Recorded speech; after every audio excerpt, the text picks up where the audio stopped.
Hi అండి. ఈరోజు రొయ్యల కర్రీ ఎలా ప్రిపేర్ చేసుకోవాలో నేర్చుకుందామండి.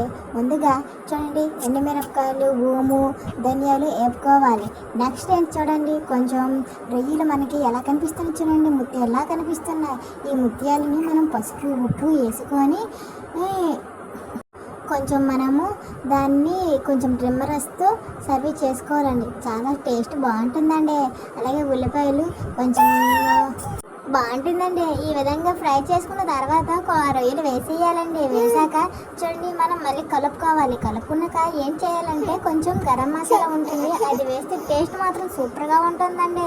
ఇలా ఇది వేసుకున్నాక మనం వేరే టేస్ట్ లెవెల్లో బాగుంటుంది. అలాగే కొంచెం టమాటా మిక్సీ పట్టి వేసేయాలండి. చాలా బాగుంటుందండి. ఈ విధంగా ఫ్రై అవుతుంటే మనం మధ్య మధ్యలో కలుపుతూ ఉండాలండి. ఈ విధంగా రొయ్యల కర్రీ చేసుకోవాలండి. ఈ వీడియో మీకు నచ్చితే షేర్ చేయండి, లైక్ చేయండి, కామెంట్ చేయండి, సబ్స్క్రైబ్ మాత్రం చేసుకోవడం మర్చిపోకండి. లాస్ట్లో కొంచెం కొత్తిమీర వేయండి, చాలా సూపర్గా ఉంటుంది టేస్ట్. ఒకసారి ట్రై చేసి చూడండి.